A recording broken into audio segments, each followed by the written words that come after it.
Nah, oke guys, jadi dalam video kali ini saya bakal ngejawab pertanyaan teman-teman semua yang sering kali tanyakan kepada saya. Mas, saya kan pendidikan saya rendah, apakah bisa saya sukses dalam menjalankan bisnis ya? Oke, saya akan ngejawabnya melalui video kali ini guys ya. Jadi sebelum itu teman-teman ya, perlu yang Anda ketahui, saya ini kan cuma tamatan SD ya, karena pendidikan saya nggak ada, kemudian uang saya pun nggak ada juga dulu ya, yang memaksa saya tidak bisa melanjutkan ke pendidikan selanjutnya. Jadi saya cuma tamatan SD. Nah, dalam video kali ini saya bakal nge-sharingkan ya sebenarnya apa aja yang harus dilakukan supaya kita bisa sukses juga dalam dunia bisnis. Di sini saya tegaskan ya, saya tidak bermaksud menggurui Anda ya, tapi saya lebih tepatnya ingin sharing aja, berbagi pengalaman ya. Barangkali bisa bermanfaat juga buat teman-teman semua yang latar belakangnya sama seperti saya, mungkin tidak mempunyai pendidikan yang tinggi ya.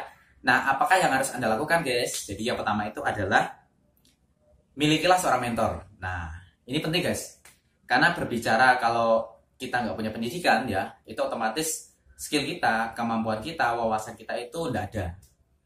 Caranya gimana kalau kita nggak punya itu? Cara yang paling mudah adalah milikilah seorang mentor guys ya.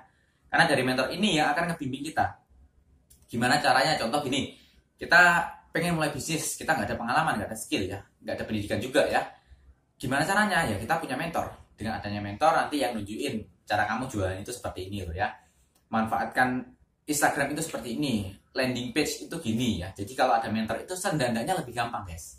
Karena kalau Anda nggak ada ini ya, nggak ada pendidikan ya, kita nggak ada pendidikan, nggak ada skill, nggak ada kemampuan. Kalau kita langsung action aja ya pasti gagal gitu, karena nggak ada kemampuannya di situ. Makanya pentingnya milikilah seorang mentor, itu yang pertama ya. Nah yang kedua adalah lingkungan yang sevisi. Nah berbicara lingkungan ini penting juga teman-teman ya, ini sangat penting. Karena berbicara lingkungan itu adalah yang menentukan sifat dan karakter kita, dan menentukan pola pikir kita juga. Karena berbicara lingkungan, contoh gini, kita berada di lingkungan pengusaha, yang dibahas sehari-hari kan pasti tentang bisnis ya, tentang penjualan. Nah begitu juga contoh kalau kita di lingkungan orang gagal, yang dibahas mungkin game apa nih yang bagus, contoh gitu ya. Ataupun mungkin malam mingguan ini tempat nongkrong kemana ya, contoh gitu. Jadi beda pembahasan. Makanya pentingnya teman-teman bergaulah sama lingkungan yang positif, lingkungan yang membangun masa depan ya, lingkungan yang ibaratnya berpendidikan seperti itu. Nah itu pentingnya guys. Dan ibaratnya gini, loh saya kan berasal dari golongan orang nggak mampu, contoh gitu ya. Gimana caranya saya bisa masuk ke lingkungan yang sevisinya tadi? Otomatis mereka kan pasti punya uang, punya segalanya, contoh gitu ya.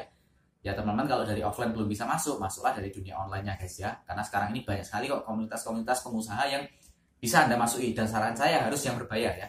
Karena kalau yang gratisan itu biasanya kebanyakan yang di dalamnya itu ya seperti Anda ketahui lah ya, seperti kita ketahui bahwa yang gratisan itu tidak bagus. Nah saya sarankan teman-teman kalau masuk dalam komunitas walaupun online ya harus yang berbayar, karena udah beda lagi kapasitasnya ya.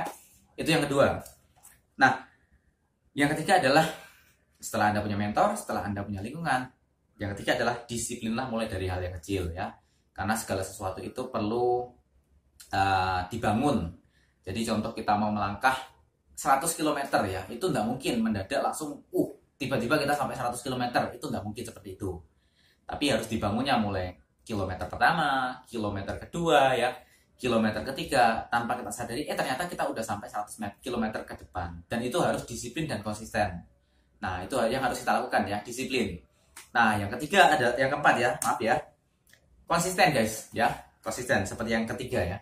Jadi setelah kita melangkah ya, kita harus terus konsisten menjalankannya ya. Dan saya yakin teman-teman ya, ketika kita tidak punya pendidikan, otomatis banyak sekali tantangan yang menghampiri diri kita. Nah dari situlah sikap konsistennya kita biasanya diuji.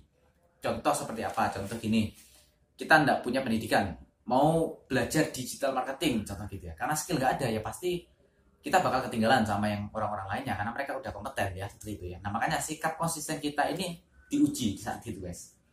Kira-kira kita masih mau nggak belajar selama masa-masa kita pembelajaran ini?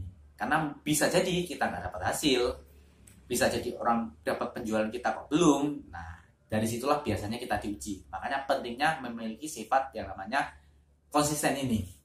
Dan yang terakhir, yang kelima adalah kita harus terus belajar guys ya. Karena gini, berbicara belajar itu sebenarnya nggak ada akhirnya ya. Selama kita hidup ya kita harus terus belajar. Cuman saya yakin kalau pendidikan kita rendah ya, otomatis memaksa kita harus belajar lebih keras. Karena apa? Mengejar ketinggalan ini tadi guys ya. Dan belajar itu teman-teman kalau kita pendidikannya tidak tinggi atau pendidikan rendah, harus belajar tentang buku pengembangan diri dulu guys ya, tentang bukunya John Maxwell ya. Selain itu contoh bukunya Dale Carnegie, nah itu bagus, itu saya rekomendasikan untuk teman-teman bisa baca ya.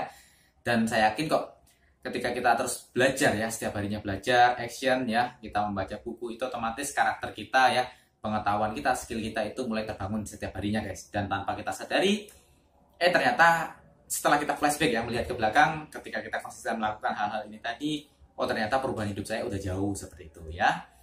Oke, semoga bermanfaat sharing saya pada kesempatan kali ini ya. So, jangan lupa jika teman-teman menyukai video kali ini, klik like plus subscribe-nya, karena saya akan rutin berbagi ke depannya guys ya. Minimal seminggu sekali untuk bagikan video-video seperti ini ya. Semoga bermanfaat, sukses selalu buat kita semua, dan pastinya salam hebat, luar biasa.